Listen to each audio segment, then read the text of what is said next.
Christian soldiers, marching as to war.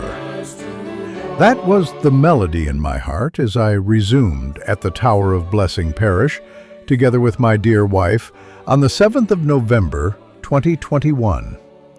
We were introduced to the congregation by Pastor Robert Adoki, the then APICP CSR, stepping into a new chapter of ministry and service. I received the handover from my predecessor, Pastor Adewale Izadere, a faithful servant who had done a great work. And by God's grace, we picked up the mantle and continued the journey. It has always been our nature to build upon what was laid before us, and this was no exception. As I look back now, I'm grateful for what God enabled us to do in this house, and it is my joy to share those memories, testimonies, and unfulfilled dreams with you today. On the 7th of November 2021, my wife and I arrived at the Tower of Blessing Parish, a place we would soon come to call home. From the very first service, it was clear that God had gone ahead of us, preparing hearts, opening doors, and setting the stage for what would become a beautiful season of grace. Looking back, I can only thank God for the few things He helped us to accomplish during our time at Tower of Blessing Parish.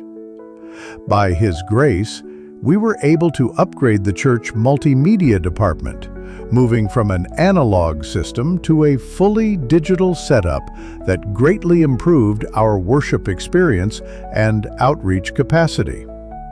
With the support of a few wonderful families, we reactivated the church's Hi-Ace bus, and together we secured a coaster bus, another testimony of God's provision through His people. We made efforts to improve the welfare of our members and launched several outreach programs that brought in new souls and offered practical support to many in need. It was also a privilege to introduce relevant life and business tips during services, equipping members not just spiritually, but for success in their daily affairs. We expanded the pre-teens church and modified the altar to create a more vibrant, child-friendly space for our younger generation to encounter God. And one of the things that brought me the greatest joy was encouraging workers and ministers to rise and do more for the Lord. In the process, we discovered many silent talents, precious gifts God had hidden within His people, and we gave them the opportunity to shine. Every one of these was God's doing, and to Him alone be all the glory. Like every assignment, there are always desires and visions we carry in our hearts.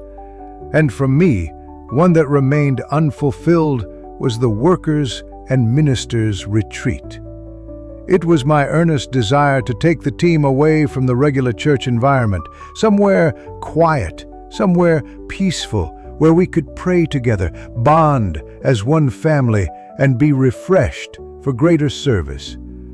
I had envisioned a time of laughter around a bonfire, personal moments with God under the open skies, and hearts recharged for the work ahead. Though it didn't happen during my time here, I hold that dream close, and I sincerely pray that in the days to come, the new leadership will graciously pick up this vision and see it through. It remains a beautiful seed waiting for its appointed season to blossom. As I bring this reflection to a close, my heart is filled with gratitude to the wonderful people of Tower of Blessing Parish. I say thank you. Thank you for receiving us with open arms. Thank you for your love, your prayers, your partnership, and your unwavering support. Together, we walked a beautiful path. And though our time here has come to an end, the memories and testimonies we've shared will remain forever in our hearts. I pray that God's grace will continue to abound in this parish, that His hand will rest mightily upon you, and that the work of God in this house will prosper beyond measure. As we march onward into the next chapter, may the Lord go before us, and may His glory follow after us. Tower of Blessing Parish, thank you, and to God alone be all the glory.